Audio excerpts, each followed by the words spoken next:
This is a super easy acrylic painting tutorial that will show you how to paint an adorable, cute little ghost. If you love learning about art, hit that subscribe button and support this public school teacher's side hustle. Find me on Instagram at thatartteacher_Machado to see what my students are up to in my classroom, and I post short tutorials on TikTok. As far as materials, you'll need some small brushes, black and white paint, a palette, and I'm using a teeny tiny adorable little canvas. I will put all my particular materials in my description box. Because this is a spooky painting, we're going to start by painting the entire surface black.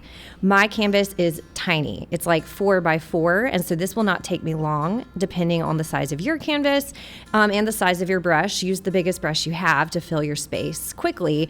This will take not long, or it might take longer depending on the size of your canvas. Don't forget those edges, even if it's a canvas panel. You don't want the naked canvas to show. I'm going to do another layer here to make sure it's nice and opaque, and I want my paint thick because we are going to be doing next a wet on wet technique where we paint the outline of the ghost directly on the black paint. I'm using one of my larger flat brushes, and I'm getting a nice goop of white paint, and I'm going to outline the basic shape of the ghost.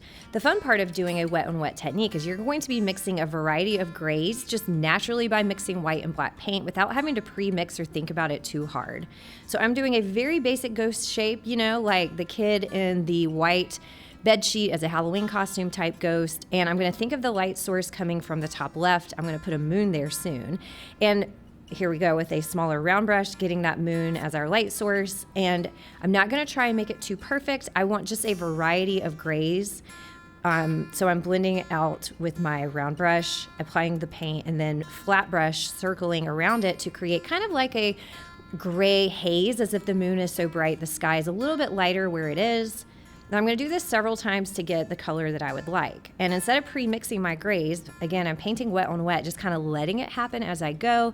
And the beauty of acrylic paint is it always dries. I mean, you could paint this whole thing black again and start over if you're not happy with your results. I'm going to continue adding white with a fresh gob of white paint, really trying to get that circular shape at the top and then have it look like fabric kind of flowing down. I don't want to delete all of the lighter and darker grays that were blended. I don't want it pure white. Some of it I do, but I want it to look as if there's movement, as if the fabric has highlights and shadows. And I love working wet on wet because it mixes it for you. As long as your color scheme works, which how can you go wrong with black and white and gray, all the work kind of happens as you're adding just that white paint instead of having to pre-mix it. And I'm still focusing on the moonlight hitting that left side of my ghost. And again, if you let it dry, then you can do another layer and really, really focus on your contrast. So now that I have a really nice shape, now that I have kind of some fabric, I'm going to apply some black paint with a small round brush to give my ghost adorable little eyes. I don't love them at first. I am going to add a white highlight, and I am going to make them a little bit smaller with white paint. But I'm going to move on with this same brush and just think about the edges of the ghost. I want it to have a nice clean edge. I'm not outlining necessarily, just making sure that I like the final edges. Sometimes when the paint dries, it's easier to control. So wet on wet is a really great way to start a painting, and then taking some time away, letting your paint dry, and layering is my favorite way to use acrylic paint. Thinking about how the edge of the ghost, I want it to look like fabric, and so I'm going to just kind of think about those edges and Google cute ghost aesthetic, and you'll have lots of inspiration if you can't just make it up as you go. With another clean brush, I'm going to add white, and you can see how it's a really beautiful opaque white now that I'm painting over the dry paint. And again, I'm not trying to make this just black and white, those subtle grays. I really want it, although this is a simple painting, I do want it to look painterly. I do want it to have a little bit of technique behind it besides just, you know, black and white paint. So I'm thinking about folds of fabric, how the ghost is moving, how I can create movement and form, even though this is such a simple and delightful subject matter. Putting a little highlight on this edge as well. And I don't love the eyes. I keep focusing on that, but that's an easy fix. I'm going to go around them with the white paint and make them the shape that I would like. So keep in mind, a painting always looks weird, kind of like a haircut. It doesn't look great until it's all finished. So the stages of painting, embrace, and don't decide you don't like it until you've really spent time perfecting and looking at it.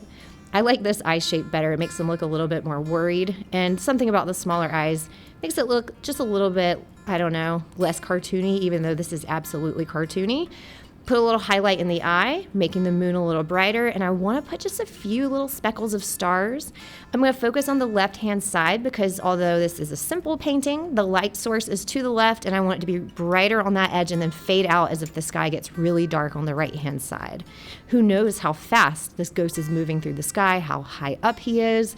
You know, it's a ghost, so it can be whatever you would like.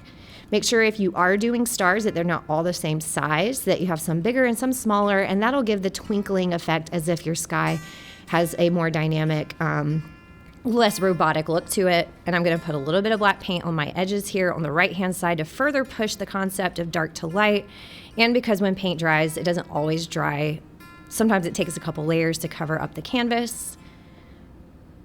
Making sure I like how it goes around the stars and the edge of my ghost. And that's it. I mean, that took me like less than 10 minutes to paint. How adorable. Thank you so much for sticking around and making art with me. And if you're interested in more painting tutorials, check these out. If you're an art teacher, I have a website, thatartteacher.com, that has all of my lesson plans, student examples, rubrics, all for free. And if you're an artist at home or you're a homeschool student, I have plenty of resources for you to be creative at your own house.